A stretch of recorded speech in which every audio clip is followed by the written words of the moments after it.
नमस्कार भक्तों, स्वागत है आप सभी का हमारे चैनल पर।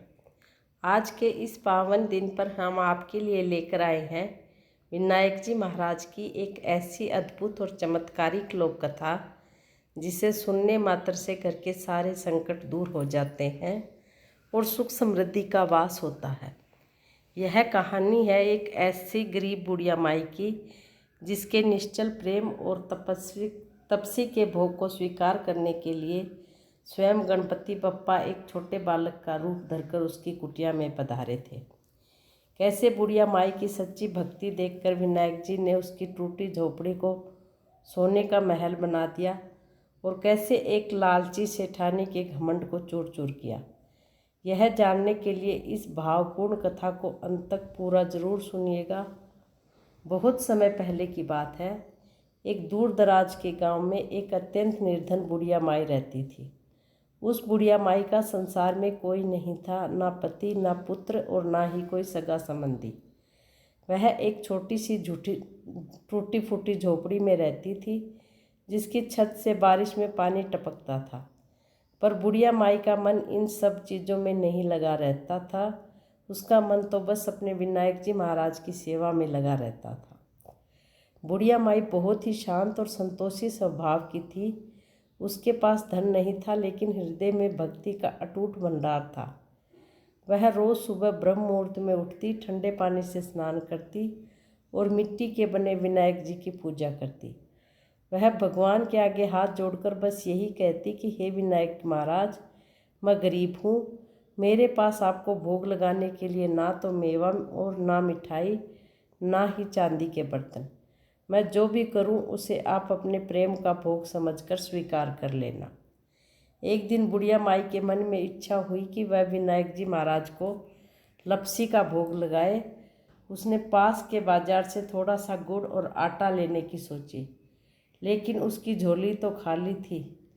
गांव में एक बहुत अमीर सेठानी रहती थी। वह बहुत घमंडी थी और गरीब लोगों को नीची नज़रों से देखती थी।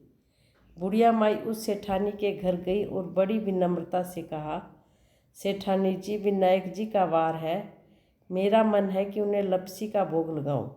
आप मुझे थोड़ा सा आटा, घी और गुड़ उधार दे दीजिए।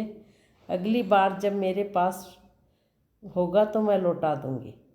सेठानी ने बुढ़िया माई को ऊपर से नीचे तक देखा और तिरस्कार के साथ कहा, अरे बुढ़िया, तू तो खुद खाने को तरसती है और तुझे विनायक जी को लपसी खिलानी है।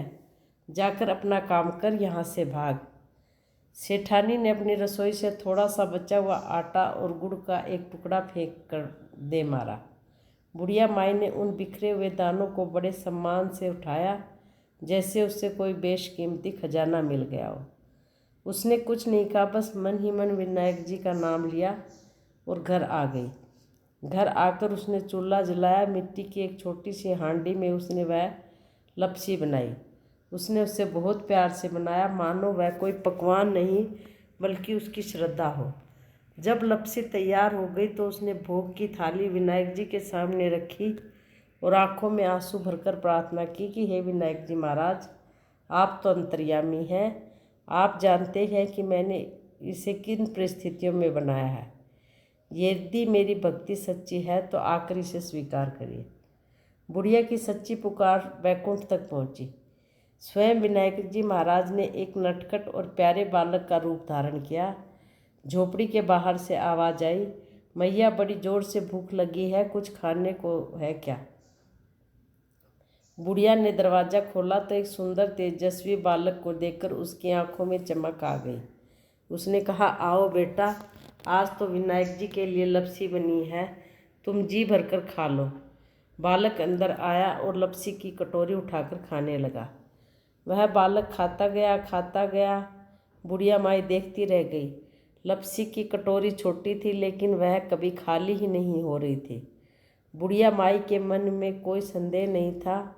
वह बस उस बालक की मुस्कान को देखकर निहाल हो रही थी। बालक ने पेट भरकर लपसी खाई और अंत में हाथ पोंछते हुए बोला, मैया, खाना तो बहुत स्वादिष्ट था। अब बता, मैं अपनी उंगलियां कहाँ पोंछूं और दातुन कहाँ फेंकूं?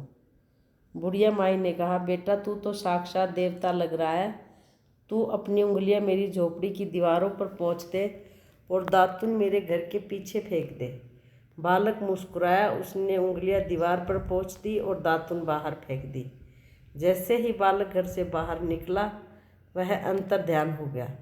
रात बीती और सुबह सूरज की पहली किरण ने जब बुढ़िया की झोपड़ी को छुआ तो बुढ़िया माई की आंखें चौंधिया गई। जिस झोपड़ी में वह रहा करती थी वह अब झोपड़ी नहीं थी, वह सोने और मणियों से जड़ा एक भव्य महल बन चुका था। जिन दीवारों पर बालक ने उंगलियां पोंछी थी वे दीवारें अब शुद्ध सोने की हो गई थी और घर के पीछे जहाँ बालक ने दातुन फेंकी थी वहाँ चांदी के पत्तों और सोने के फलों वाला एक दिव्य बगीचा लहला रहा था। बुढ़िया माई समझ गई कि उसके विनायक महाराज स्वयं पधारे थे। अगले दिन जब वह उस घमंडी सेठानी ने बुढ़िया माई के घर की ओर देखा तो वह दंग रह गई। उसे जलन हुई कि एक गरीब बुढ़िया इतनी अमीर कैसे हो गई। उसने बुढ़िया के पास जाकर पूछा, अरे बुढ़िया, रातों रात ये महल कहाँ से आया है?